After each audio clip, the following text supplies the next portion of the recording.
discurso de Pedro foi: arrependei-vos e crede no Evangelho, arrependei-vos e sede batizados para receber o dom gratuito de Deus, que é a vida eterna.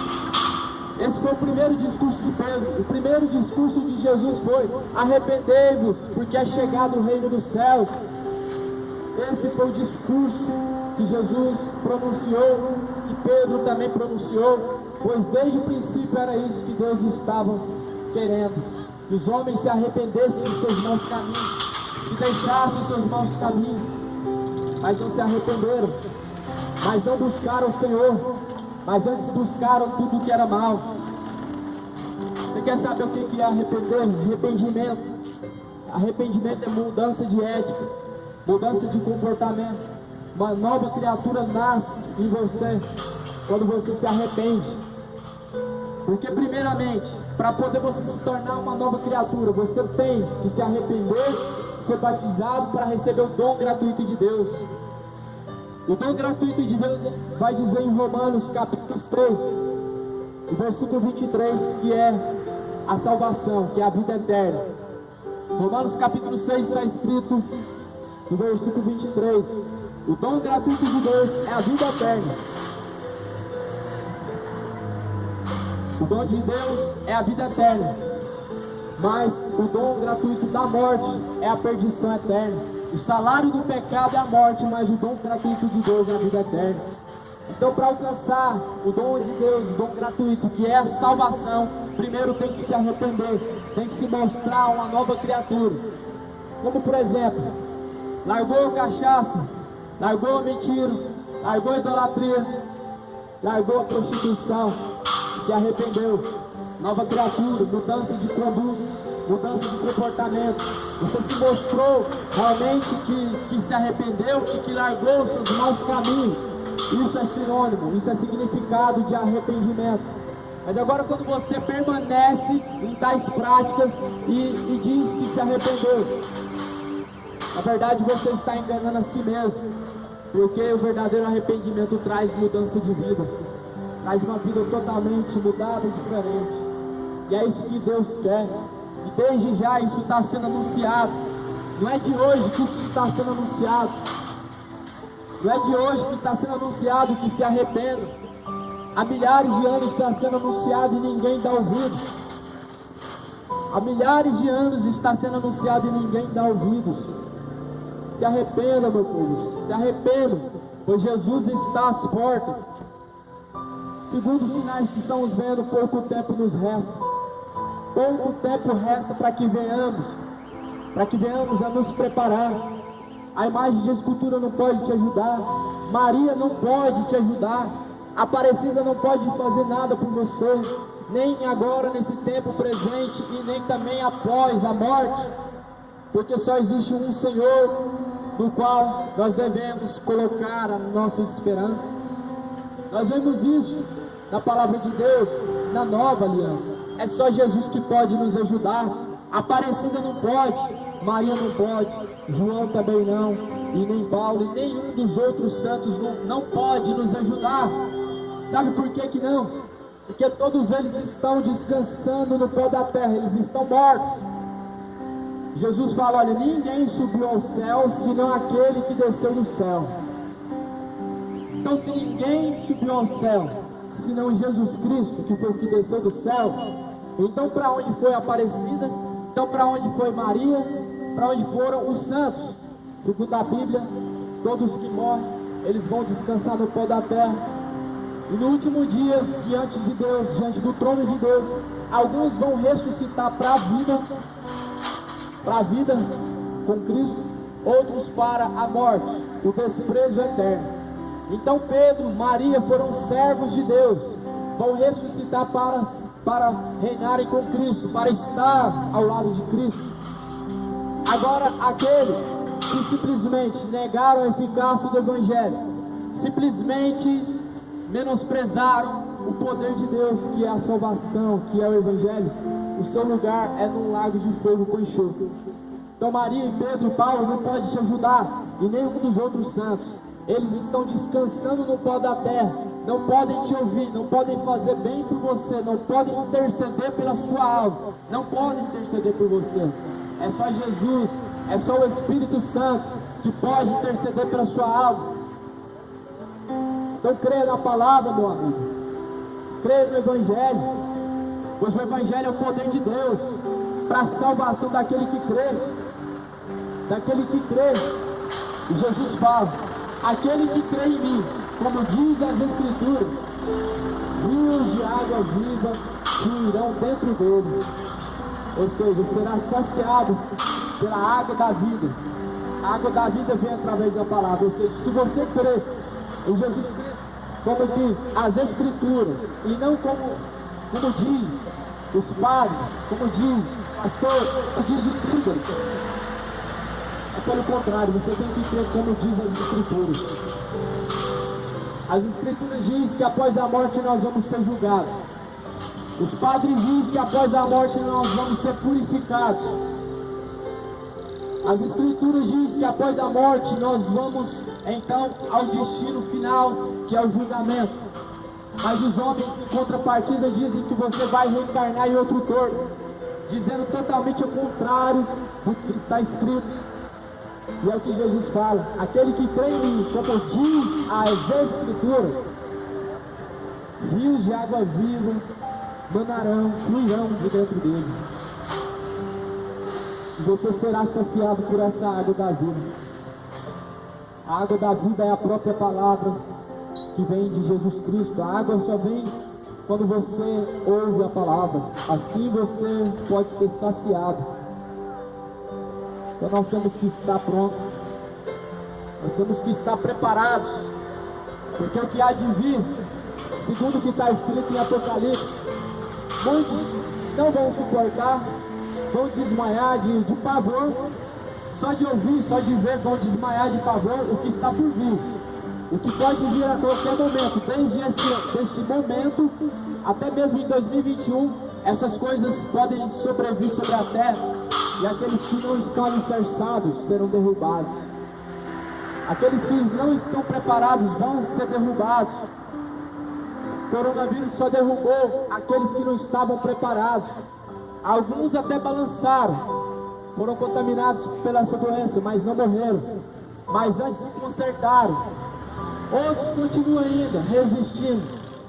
Continuam resistindo ao chamado de Deus, vivendo a sua vida de qualquer jeito. Mas, se foram guardados e ainda estão de pé, porque Deus deu mais uma chance. O ano que vem, aquele que não tiver preparado, não tiver alicerçado na palavra de Deus, vai ser derrubado. Vai ser derrubado. E é por isso que você tem que se consertar. Prepare-te para encontrar com o Senhor teu Deus. Convertei-vos e arrependei-vos. Arrependei-vos de vossos maus caminhos.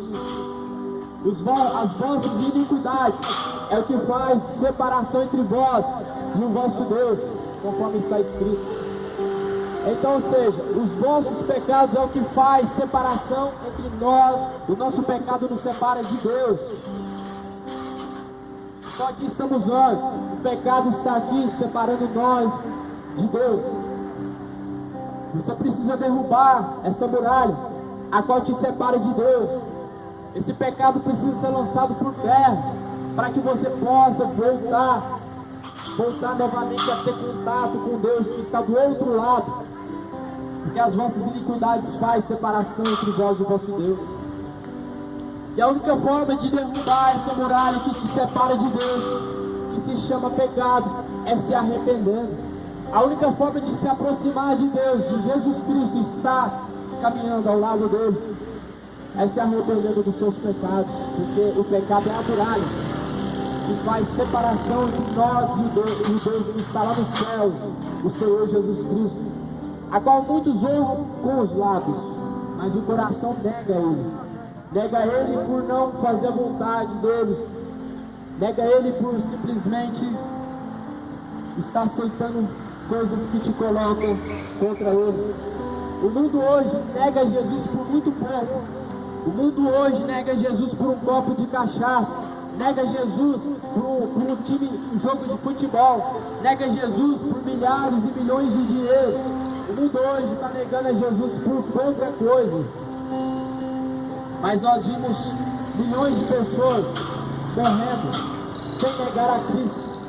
Há 1000 anos atrás, na Reforma Protestante, quando começaram então os cristãos a se pronunciarem, a protestarem contra as doutrinas malignas que a seita romana trazia sobre eles, começaram o martírio. Homens foram mortos, mas não negaram a Cristo, foram mortos na fogueira, foram queimados seus corpos vivos e não negaram a Cristo. Hoje estão negando a Cristo por um copo de cachaça, por muito menos ainda estão negando a Cristo. Negar a Cristo não é da boca para fora, não é dizer eu nego. É quando tuas mãos não fazem a vontade dele, quando teus pés não caminham no caminho que ele então deixou. Isso é negar a Cristo. Sabe por que essa Bíblia chegou em nossas mãos? Há 1000 anos atrás, há mais de 1000 anos atrás, a Bíblia era em latim, em grego e também até tinha em romano. Porém, não eram todos que conseguiam ler a Bíblia nessa linguagem. Aí então veio a Reforma Protestante. Os homens que morreram, martirizados pela Igreja Católica, que ninguém fala, os milhares que foram mortos pelo Papa,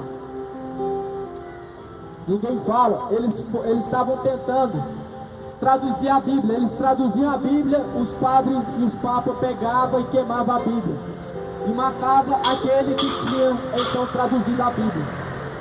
Com o tempo, depois de matar mais de milhares de protestantes, de cristãos fiéis a Deus, a Bíblia foi multiplicando mais, porque eles traduziam mais cópias, eles guardavam. E aí, então viram que não adiantava mais matar cristãos, não adiantava mais matar os protestantes, e pararam. Hoje nós temos a liberdade de pegar as escrituras em nossa mão, de ler ela, examinar ela, mas muitos não fazem isso. Fazem muito pelo contrário, guarda ela, se esquece dela e fica confiando somente no homem. E é por isso que essa geração está sendo enganada. É por isso que você não tem nem como você reclamar dos falsos líderes que estão aí na terra. Por isso que você não tem o direito de falar de falsos profetas que estão na terra, porque se você conhecer essa escritura, eles nunca vão te enganar. Mas muito pelo contrário, serão desmascarados, serão então simplesmente lançados por terra, quando nós conhecemos a verdade. Está escrito em João 8:32. João 8:32. A verdade vos libertará. A palavra de Deus é a verdade única e absoluta. E a interpretação dessa palavra não é só pela Igreja Católica, não. Eu falo isso porque simplesmente está errado, está oposto do que Jesus ensinou. Jesus, ele diz no livro de João 14, como eu acabei de ler, no versículo abaixo, versículo 26, é o Espírito Santo quem traz a interpretação, não é a Igreja Católica, não é o seu pastor que te interpreta a Bíblia. Nós não devemos ficar somente com a interpretação do homem, porque ela não foi produzida pela vontade humana, foi produzida pela divindade de Deus, pelo poder de Deus, e ela é interpretada pelo Espírito de Deus. Então é o Espírito Santo quem vos ensinará, está escrito em João 14:26. É Ele quem vos ensinará em todas as coisas e vos fará lembrar de tudo quanto vos tenho dito. Quero deixar bem claro, antes que pessoas acreditam que estão sendo julgadas, pessoas que acreditam que eu estou lutando contra uma religião. A nossa luta não é contra carne, nem sangue, não é contra os homens, não é contra as religiões, mas contra os enganos que eles empurram para cima de nós, contra os principados e as potestades que estão enganando o povo. É essa a luta, não contra a religião católica, não contra os padres, mas contra aquele engano, aquela doutrina maligna que eles empurram para cima do povo, fazendo os pequeninos tropeçarem na pedra. A pedra é Cristo. Jesus falou que ele pode ser a pedra tanto de tropeço como a pedra de alicerce, porque ele é a rocha. Pedra de tropeço para quem rejeita ele, como a pedra angular, a pedra de esquina, a qual os edificadores rejeitaram. A pedra não é Pedro não. Pedro, tu és pedra. Sobre esta pedra edificarei minha igreja. Esta pedra é Cristo. Esta pedra não é Pedro. Pedro foi visto como pedra, a pedra pequena. Agora a pedra angular de esquina é Cristo. Então a igreja não foi alicerçada sobre Pedro. Pedro já morreu. Senão nós teríamos que juntar as cinzas de Pedro, os ossos de Pedro, para continuar edificado sobre ele, mas não é. A pedra verdadeira está ao lado de Deus. A pedra verdadeira, a qual os edificadores rejeitaram, foi rejeitado pelos judeus, pelos romanos, foi rejeitado. É Cristo, é Ele que é a pedra. Então a igreja permanece de pé quando ela está alicerçada sobre a palavra. Não é quando ela está alicerçada sobre a igreja evangélica. Não é a igreja evangélica que é a pedra não, nem a igreja católica, é Cristo. Como eu li para vocês em Romanos, em Mateus capítulo 6, o versículo adiante, Mateus capítulo 7, versículo 23 até o 27. Quando nós ouvimos esta palavra e colocamos em prática, nós alicerçamos a nossa casa. Nossa casa somos nós, sobre a rocha que é Cristo. Então a rocha é Cristo. A rocha é Cristo. É sobre Ele que nós devemos alicerçar nossa casa. E como alicerçar nossa casa sobre Ele? Ouvindo a palavra, colocando ela em prática, seguindo os ensinamentos de Cristo. O ensinamento de Cristo não foi o purgatório. O ensinamento de Cristo não foi a intercessão pelos santos. O ensinamento de Cristo é totalmente ao contrário. É totalmente independente de homens. É totalmente independente dos famosos, supostos santos. O ensinamento de Cristo é que nós venhamos a ter obediência à palavra e nós venhamos a andar segundo esses caminhos que Ele nos ensinou, sem se desviar dele. O caminho é estreito, tem que ter renúncia, tem que renunciar ao mal. O escândalo que nós estamos vendo hoje é sinal de apostasia.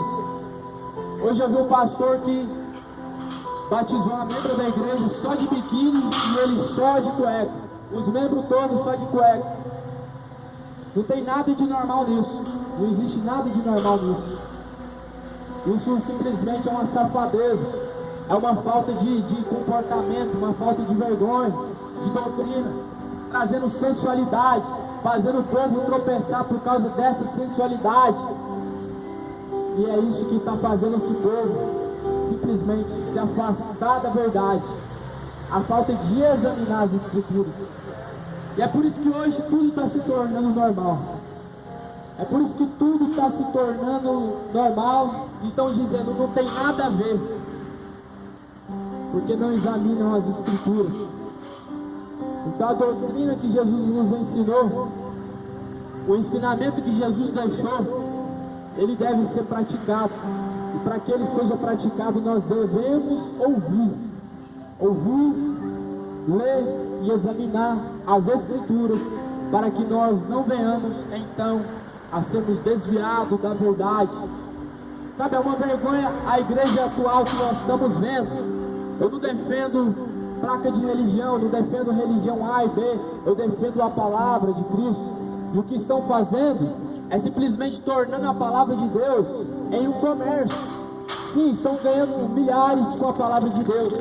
Hoje em dia, para você pregar numa denominação grande, você ganha 5 mil, 3 mil reais. Para cantar, então, ganha o dobro disso. Pegando a palavra de Deus e transformando ela em comércio. Nós estamos vendo o povo na apostasia total. Estão mesmo dentro da igreja, estão sem conhecer a Deus ainda. Mesmo com a Bíblia na mão, ainda não sabem o poder que carregam na palma das mãos, porque ainda não conhecem o que está escrito. É muito perigoso você andar de qualquer forma, porque a salvação, ela vem pela obediência. Eu quero dizer a vocês, meus amados, que o fim está chegando. Chegou o momento em que os verdadeiros adoradores adorarão o Pai em espírito e em verdade. O Pai, ele é espírito. Deus, ele é espírito. E ele procura quem o adore em verdade e em espírito. Se Deus, ele é espírito, logo que também nós não podemos, então, pegar uma imagem, semelhança alguma de Deus ou de divindade e colocar diante de nossos olhos para assim fazermos um culto. Assim está escrito em Êxodo capítulo 20. Não farás para ti imagem de escultura, nem semelhança alguma do que há no céu ou na terra. Não prestarás culto a elas, pois eu sou o Senhor teu Deus. Pregador, mas isso aí foi dito lá para aquele povo específico, né? Foi dito para o povo do Egito, para aqueles tempos lá. Não é para os dias de hoje, não. Eles estavam idolatrando mesmo. Hoje nós só veneramos, né? Hoje estão usando desculpas, né? Para poder não deixar o que é errado, não deixar o pecado e alimentando as suas heresias. Eu vou te deixar um versículo bíblico na Nova Aliança, a qual combate contra, então, esse paganismo, que é as imagens de escultura. Em Atos dos Apóstolos, capítulo de número 17, e versículo 29. Sendo nós, por geração de Deus, não havemos de cuidar que a divindade seja semelhante ao ouro, ou à prata, ou à pedra, esculpida por artifício e imaginação dos homens. Vou ler novamente. Sendo nós, por geração de Deus, não havemos de cuidar que a divindade seja semelhante ao ouro, ou à prata, ou à pedra esculpida pela mão e a imaginação dos homens. Mas Deus, não tendo em conta os tempos da ignorância, anuncia agora a todos os homens, em todo lugar, que se arrependam. Então a imagem de Deus não pode ser fabricada. A imagem de Deus nós não podemos transportar em nossas mãos. Não pode simplesmente o homem pegar a imagem de Cristo e fabricar e transportar ela consigo, porque se torna idolatria. E não tem justificativa para poder então fazer culto com imagem de escultura, ou simplesmente possuir uma imagem de escultura. Na nova aliança, a nova aliança é o que Jesus deixou para nosso cumprimento. A nova aliança é a aliança de Cristo para com os homens. Então na velha aliança, a desculpa é que Salomão fez os anjos e fez os querubins. Mas agora na nova aliança, aonde nós vemos? Aonde que nós vemos a fabricação das imagens de escultura? Na nova aliança, na atual aliança. Nós vemos que Paulo, ele entra no aerópago de uma cidade e ele vê um altar ali escrito ao Deus desconhecido. Ele prega para aquele povo que o Deus que eles não conheciam era o Jesus Cristo ressuscitado.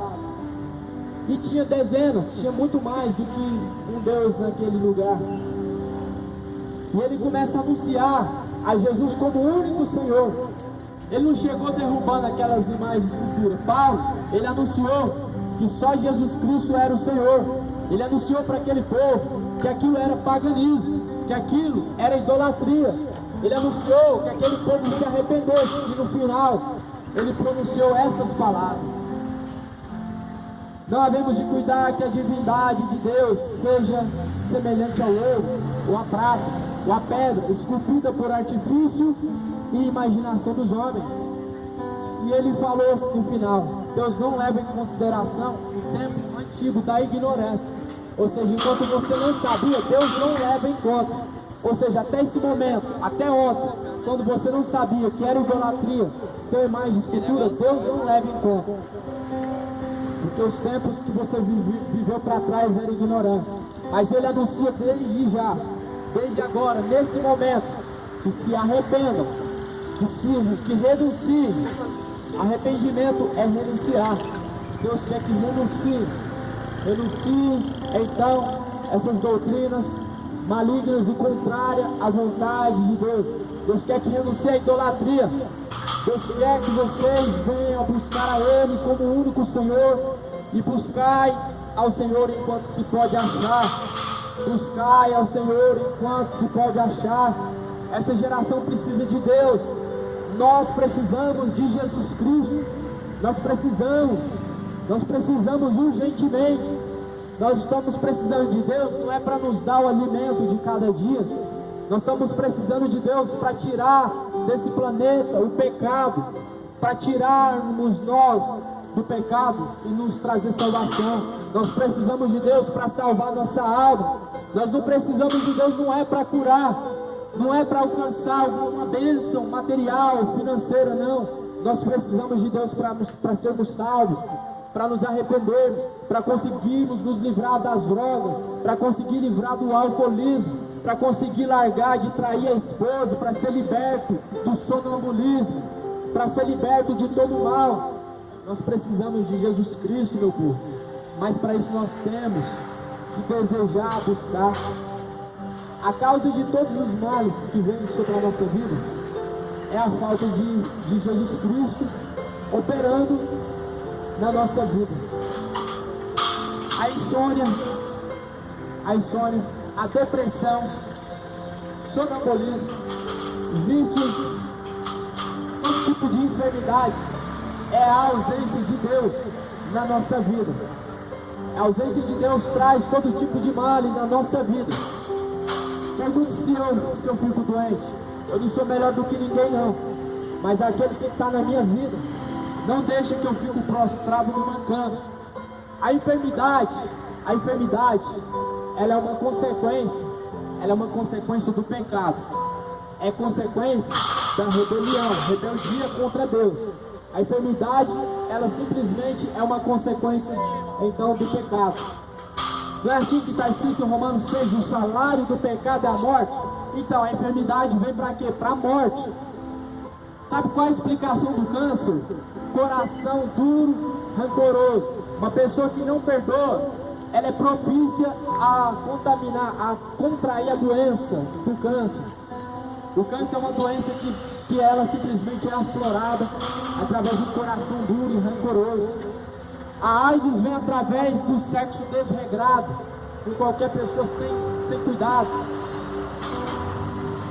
A imunidade baixa traz gripe, falta de alimento, ou seja, o pecado, ele sempre traz enfermidade, todo tipo de pecado. A droga traz overdose, o alcoolismo traz a cirrose, traz até hemorroide, ou seja, o pecado ele traz consequências graves. Muitos ficam em cima de uma cadeira de rodas, só tem a boca para poder se comunicar, não consegue movimentar as pernas. E muitos dão graças a Deus porque estão em cima de uma cadeira de roda, porque conseguiram então assim abrir os seus olhos e consertar os seus caminhos. Dão graças a Deus porque eles acordam todos os dias. E muitos dos que estão com todos os seus membros funcionando normalmente não glorificam o Criador como Deus e não tomam a decisão na tua vida de seguir a Jesus Cristo como seu único Senhor. Então renuncia todas essas coisas que foi aqui anunciado. Eu não preciso voltar a pronunciar novamente, porque senão daria um discurso mais prolongado ainda, mais confusão ainda na sua mente. Renuncia as velhas práticas. Você que é simplesmente um homem, uma mulher que se diz ser religioso e não refreia a tua língua, está escrito em Tiago capítulo 1, versículo 26, a religião desse não serve para nada. Capítulo 1 de Tiago, versículo 26. Então veja bem, a língua vem a contenda, da língua vem a fofoca, da língua vem a mentira, da língua vem o xingamento. No livro de Tiago, capítulo 1, versículo 26 diz: aquele que diz ser religioso Ser católico, ser evangélico, ou seja, não cuida da tua língua, não refreia a tua língua, não serve para nada a religião desse. Não adianta de nada você ter uma religião e não refrear a tua língua da